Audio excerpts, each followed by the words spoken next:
जाति जनगणना की मांग जो सालों से चली आ रही थी, विपक्ष लगातार सरकार पर दबाव बना रहा था कि जाति जनगणना करा लिया जाए। इसको देखते हुए केंद्र सरकार ने एक दिन पूर्व जाति जनगणना कराने का आदेश जारी कर दिया है।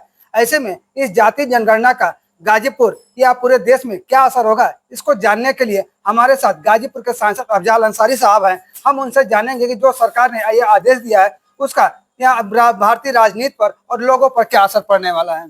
देखिए, इसमें दो बातें हैं। एक तो यह है कि इस सवाल पर सबसे पहले समाजवादी पार्टी के राष्ट्रीय अध्यक्ष माननीय अखिलेश यादव जी ने मांग रखी कि इस देश में जाति पर आधारित जनगणना अगर करा दी जाएगी तो जिसकी जिस तरह से संख्या है उसके अनुसार जो देश के पास संसाधन हैं, जो बजट है, उनके कल्याण की योजना बनेगी। और अब तक जो उनके साथ हकतलफी होती रही है, अब इस जनगणना के आधार पर उनका हक हिस्सा उनको दिया जाएगा। माननीय राहुल गांधी जी ने भी इस सवाल पर माननीय अखिलेश यादव जी की इस मांग का जबरदस्त समर्थन किया।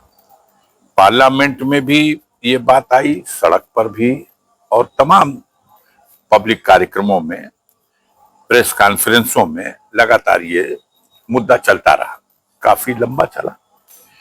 अब ये एक फैसला लिया है माननीय श्री नरेंद्र मोदी जी के कैबिनेट ने, तो इस फैसले का, इसके पीछे क्या है वो सब अलग बात है। इस फैसले का तो स्वागत है।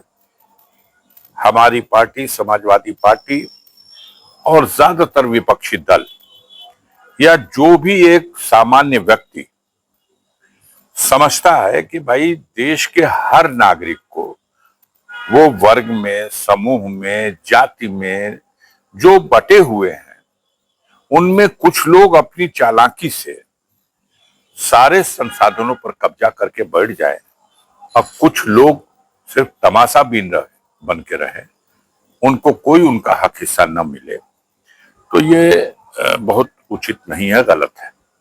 तो इसका तो स्वागत है। लेकिन एक बात जो चिंता की है वो ये है कि इस समय, अभी आपको पता है, आज से 8-10 दिन पहले कश्मीर में पहलगाम में जो पर्यटकों के ऊपर विदेशी आतंकवादियों ने हमला करके और उन निरीह, निहत्थे, मासूम पर्यटकों को उनकी हत्या की, और इस हत्या की जघन्य घटना को अंजाम देते समय अपनी किसी घातक योजना का यह भी एक रूप दिखाया कि नाम और धर्म पूछ करके हत्या की गई। गाजीपुर में खुल गया राज जेसीबी का नया शोरूम, जहां पर जेसीबी के विभिन्न मॉडलों के साथ स्टेज 5 बैकहो लोडर, जो भारत का पहला बीएसपी मानकों पर आधारित के साथ ही पर्यावरण अनुकूल, कम उत्सर्जन और उच्च ईंधन दक्षता में परिपूर्ण है। साथ ही ऑनलाइन साइट सर्विस और मोबाइल वर्कशॉप की भी सुविधा मौजूद, ताकि इसकी प्रतिक्रिया हो।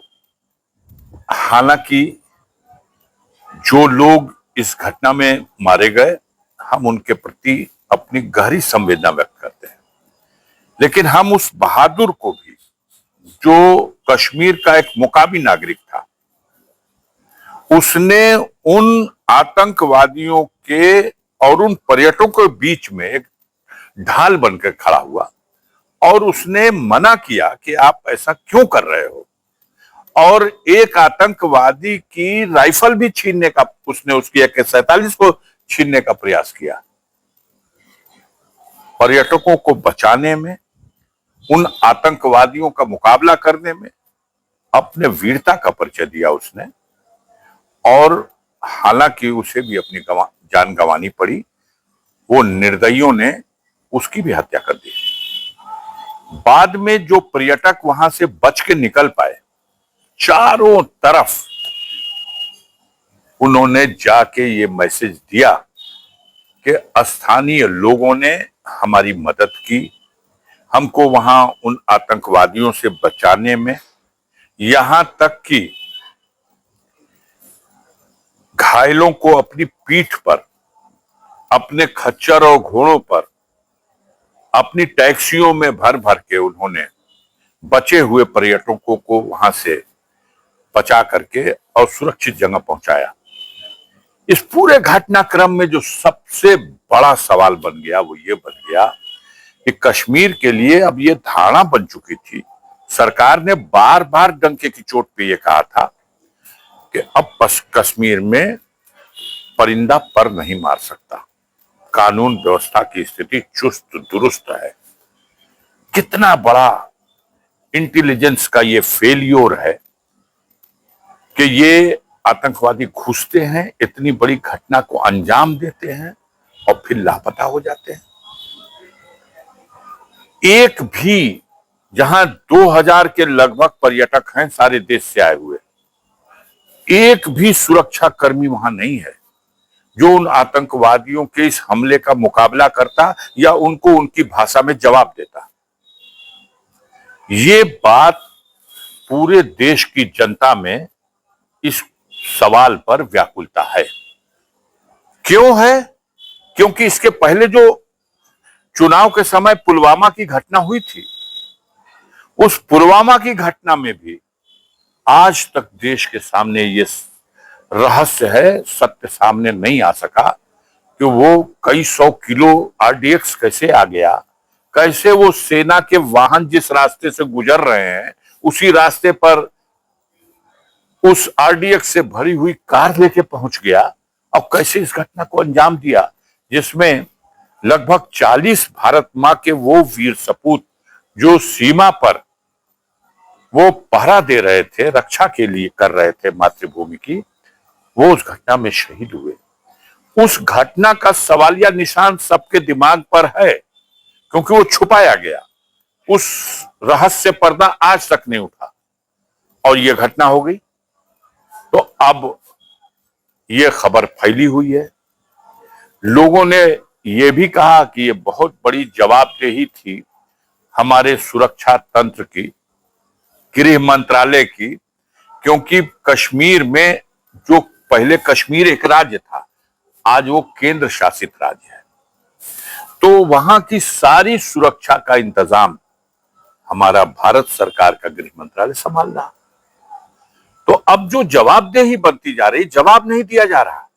स्थिति यहां तक हो गई कि इस घटना के तुरंत बाद जो वहां शहीद हो गए वो तो अपनी जगह है, जो घायल अवस्था में हॉस्पिटलों में है, लोग भाग रहे हैं कि हम उनके बीच में पहुंचे, उन्हें सांत्वना दें, उनको जो हॉस्पिटल है उनका, हॉस्पिटल में है उनका हाल चाल लें। लेकिन उधर इतनी बड़ी घटना के बाद, उस विफलता के बाद देश के प्रधानमंत्री पटना जा रहे हैं, चुनाव की रैली को संबोधित करने के लिए जा रहे हैं। ऐसी स्थिति में देश में बड़ा गुस्सा है, लोगों में बड़ी चिंता है।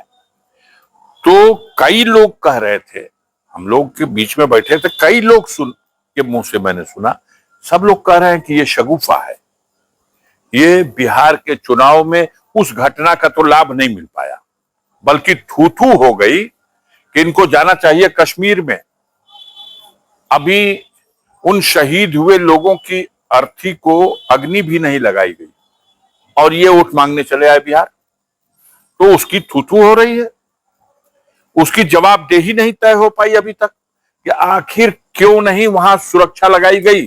कश्मीर में तमाम वीआईपी एरियो में 10-10, 20-20 मीटर पर असलहाधारी फोर्स के जवान खड़े हैं, मिलिट्री खड़ी है, लेकिन जहां देश के 2000 पर्यटक, निहत्थे पर्यटक, जिनको भरोसा जीता था सरकार ने ये कह करके कि आइए कश्मीर घूमने, लोग उस जन्नत की सैर करने और उसका नजारा देखने के लिए कश्मीर की वादियों में गए।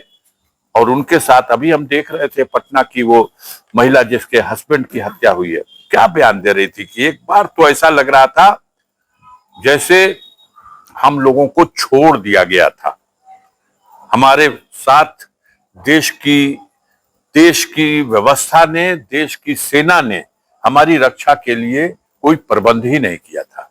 हम वहां निरीह थे। बड़ा दर्द था उसकी आवाज में, मैं बड़ा दुखी हूं।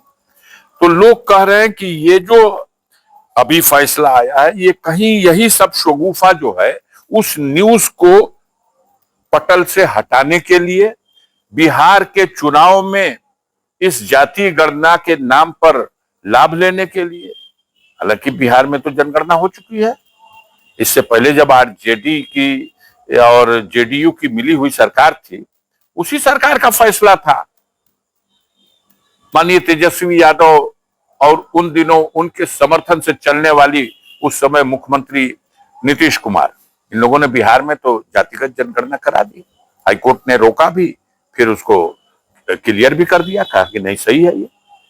तो खैर फैसला है तो करें, इसमें कोई बदनीयती ना हो, इसमें कोई धोखाबाजी ना हो और पूरी पारदर्शिता के साथ चुनाव की ईवीएम मशीन की तरह गणना न की जाए, इसकी सही गणना किया जाए।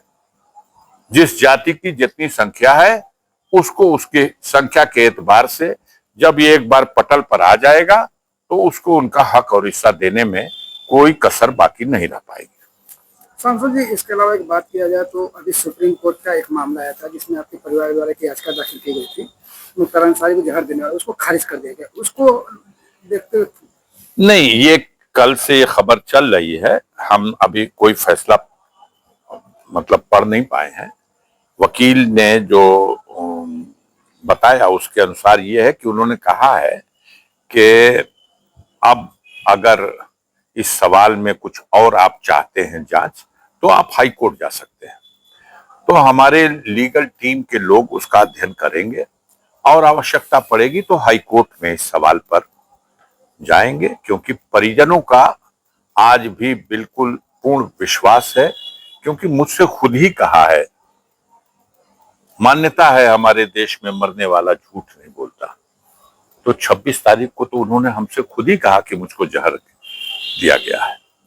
तो स्लो पॉइजन दे करके यह हत्या की गई है। और आप सत्ता में हो, अपनी मशीनरी को बैठा के जांच पड़ताल करा करके उसमें कह दिए कि नहीं इनको, तो सुप्रीम कोर्ट ने यह भी तो कहा है कि जो जांच रिपोर्ट आई है उसमें कहा गया है कि उन्हें हार्ट अटैक हुआ था। और अगर इसके अलावा भी आप कुछ कार्रवाई चाहते हो तो आप हाई कोर्ट जा सकते हो। तो देखा जाएगा उसको कानून के रास्ते से उसका क्या समाधान किया जाए।